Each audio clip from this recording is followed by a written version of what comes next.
আসসালামু আলাইকুম, welcome back to my channel রান্নার সন্ধানে। আজ তৈরি করছি উত্তরবঙ্গের ঐতিহ্যবাহী পেলকা। সজনে পাতা, পুঁই শাক আর কচু শাকের দারুণ সংমিশ্রণে তৈরি হবে এই সুস্বাদু রান্না। আমি এখানে কিছু সজনে পাতা নিয়েছি। এরকম সবুজ পাতাগুলো আর একটু কচি পাতা দেখে নিতে হবে। বা সজনে পাতাগুলো এভাবে ডাল থেকে ছাড়িয়ে নিতে হবে। আপনারা যদি এভাবে পাতা ছাড়িয়ে নিতে পারেন তাহলে রান্না করার সময় পাতাগুলো খুব ভালোভাবে সহজে সিদ্ধ হয়ে যাবে। আর যদি পাতার সঙ্গে যে ডালটা আছে সেটা সহ যদি পাতা ছাড়িয়ে নেন তাহলে ডালগুলো সিদ্ধ হবে না। এই জন্য অবশ্যই শুধু পাতাটা ছাড়িয়ে নিতে হবে। এভাবে আমি সবগুলো সজনে পাতা ছাড়িয়ে নিচ্ছি।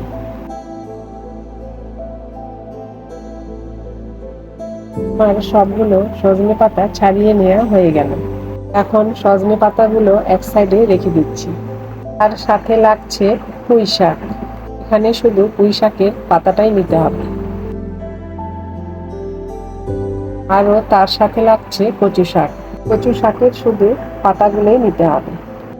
এবার সবগুলো শাক পরিষ্কার করে ধুয়ে নিতে হবে। ধুয়ে নেওয়ার পর আমি কচু শাক ও পুঁই শাকগুলো এভাবে ছোট ছোট করে কেটে নিয়েছি। আর সজনে পাতাগুলো আমি পরিষ্কার করে ধুয়ে নিয়েছি।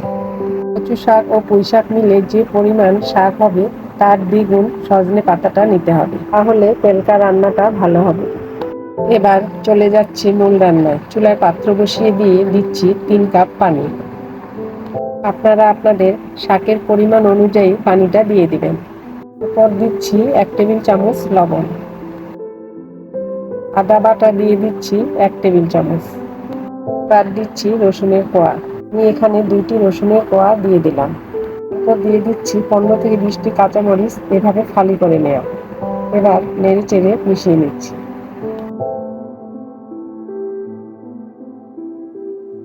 এবার দিয়ে দিচ্ছি বেকিং সোডা 1 চা চামচ।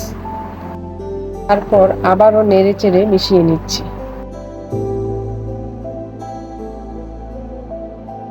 এখন ঢাকনা দিয়ে দিচ্ছি।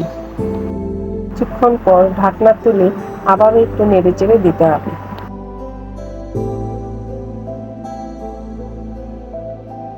তার ধুয়ে রাখা শাকগুলো দিয়ে দিচ্ছি।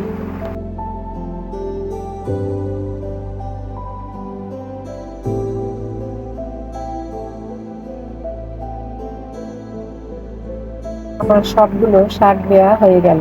এখন একটু এভাবে চেপে চেপে দিয়ে ঢাকনা দিয়ে দিব। চুলার আঁচ মিডিয়ামে রেখে আমি পেলকাটা রান্না করছি। কিছুক্ষণ পর ঢাকনা তুলে শাকগুলো নেড়ে চেড়ে দিতে হবে। এভাবে নিচের শাক উপরে আর উপরের শাক নিচে করে নেড়ে দিতে হবে। তাহলে সব শাকগুলো সমানভাবে সিদ্ধ হবে। এই পেলকা রান্নাটা আমি আমার মায়ের কাছ থেকে শিখেছি। এখন আবারও ঢাকনা দিয়ে দিচ্ছি। কিছুক্ষণ পর ঢাকনা উঠিয়ে আবারও নেড়ে চেড়ে দিতে হবে। এভাবে বেশ কয়েকবার ঢাকনা দিয়ে শাকগুলো সিদ্ধ করে নিতে হবে। আশা করছি আজকের রেসিপি আপনাদের কাছে ভালো লাগবে। রেসিপি ভালো লাগলে অবশ্যই চ্যানেলটি সাবস্ক্রাইব করবেন এবং পাশে থাকা বেল আইকন অবশ্যই প্রেস করবেন।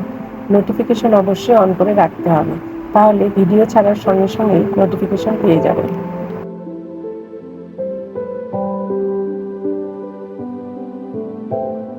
এবার নেড়ে চেড়ে দিয়ে আবারও ঢাকনা দিয়ে দিচ্ছি 5 মিনিটের জন্য। 5 মিনিট পর ঢাকনা তুলে আবারও আমি নেড়ে চেড়ে দিচ্ছি।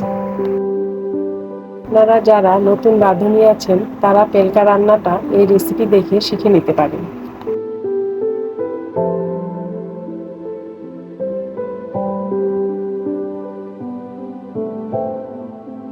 আমার শাকগুলো খুব ভালোভাবে সিদ্ধ হয়ে গেছে।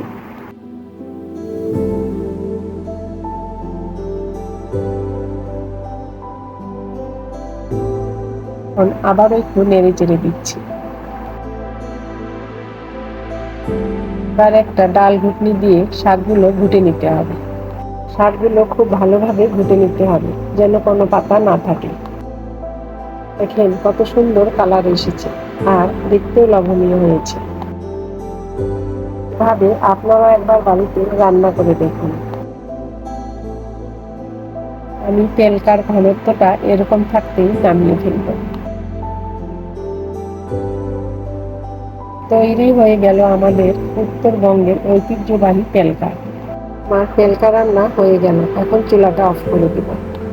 এবার একটা সার্ভিং ডিশে তেলকাগুলো ঢেলে নিচ্ছি। তেলকা গরম ভাতের সাথে খেতে অসাধারণ লাগে, আর তার সঙ্গে আলু ভর্তা, দারুণ একটা খাবার। আজকের মতো এখানে বিদায় নিচ্ছি। আল্লাহ হাফেজ।